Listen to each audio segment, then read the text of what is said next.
A few years ago, I remember watching a child throw a tantrum in a supermarket. They were screaming, crying, completely overwhelmed because they couldn't get what they wanted. At first, it just looked like normal childish behavior. But then I started thinking, at what point does that stop?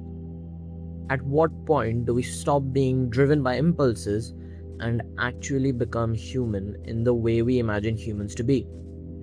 Is it when we grow older, when we become rational, when we gain self awareness? Or does that moment ever actually happen? We assume that being human is something you're from birth. Biologically, that's true. But psychologically and philosophically, it's not that simple. Because if you look closely, most of what we call being human isn't about biology. It's about awareness, identity, morality, and the ability to reflect on your own existence. And those things just don't appear instantly, they develop over time. Let's start with something called self awareness. Psychologists often use the mirror test to measure this. A mark is placed on a child's face, and they're shown their reflection in a mirror. If they try to touch the mark on their own face instead of the mirror, it suggests they recognize themselves. This usually starts happening at around 18 to 24 months. Before that, the child doesn't fully understand that the reflection is them. Think about that for a second. For the first year or so of your life, you don't even have a stable sense of self. So, if being human involves knowing that you exist as an individual, then early on, that isn't fully there. But self awareness alone isn't enough, because even animals like chimpanzees and dolphins have shown signs of passing the mirror test. So, if they can recognize themselves, does that make them human? Probably not. So, we need to go deeper. Let's talk about moral understanding. A psychologist named Lawrence Kohlberg proposed a theory of moral development that breaks morality into stages. At the earliest stage, children make decisions based on punishment and reward. They avoid doing something wrong because they don't want to be punished. Later, they begin to care about social approval, doing things because others expect it. But only at the highest stages do people start thinking in terms of universal principles like justice, fairness, and rights. The important part is this: not everyone reaches those higher stages. Some people go their entire lives making decisions based purely on consequences or social expectations. So, if being human means acting with deep moral reasoning, then a lot of people don't fully reach that point. Now, let's look at something even more fundamental: consciousness itself. There's a famous philosophical problem called the hard problem of consciousness, introduced by David Chalmers. It asks a simple but unsettling question: why does any of this feel like something? Your brain processes information constantly, but why does seeing a color, hearing music, or feeling pain come with an actual experience? Why isn't your brain just processing data without any inner world? Science can explain the mechanisms, the neurons, the signals, the brain regions, but it can't explain why those processes produce subjective experience. And that subjective experience is what we often associate with being human. This ties into another philosophical idea, one that I've touched upon in a previous video. It's René Descartes' famous statement, cogito ergo sum. René Descartes argued that the one thing you can't doubt is that you are thinking. And if you are thinking, then you must exist. I think, therefore I am. But here's the twist: thinking doesn't automatically mean you understand yourself. You can have thoughts without reflecting on them. You can react without questioning why.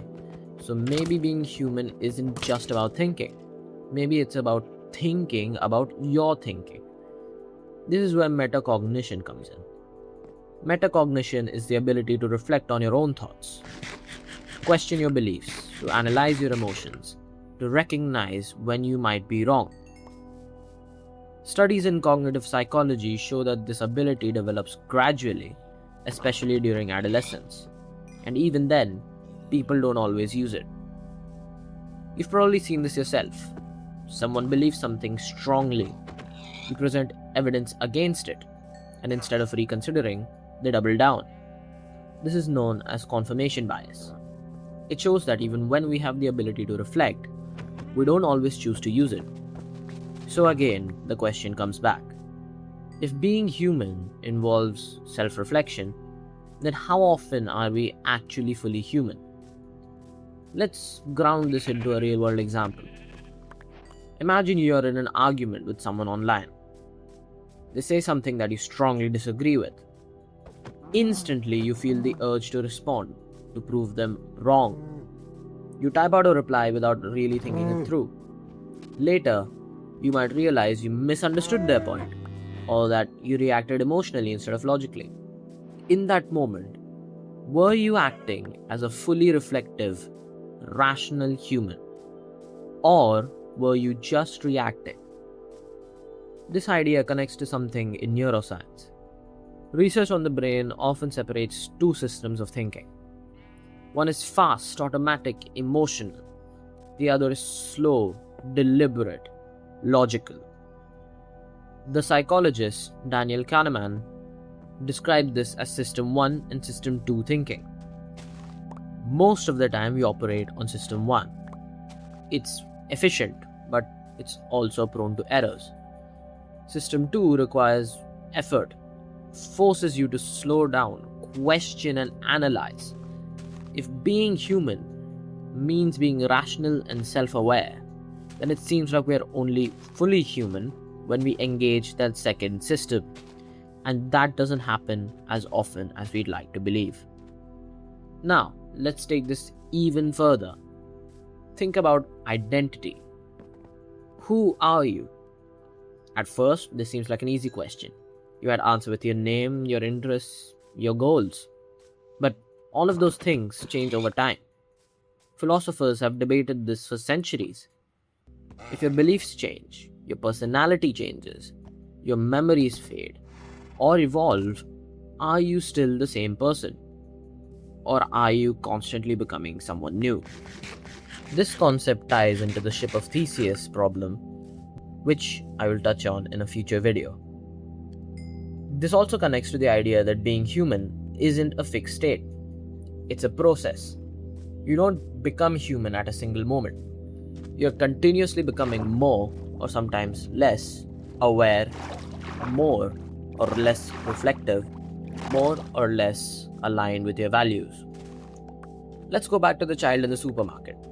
At that moment, they're overwhelmed by emotion.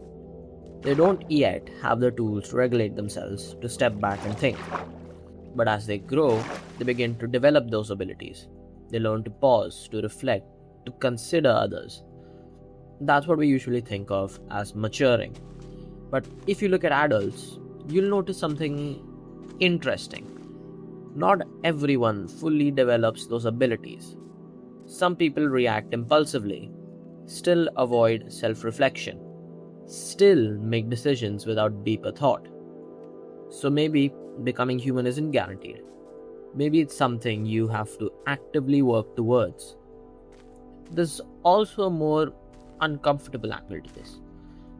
If being human involves awareness, reflection, and moral reasoning, then there are moments where we fall short of that. Moments where we act purely on instinct, emotion, or bias. Does that make us less human in those moments?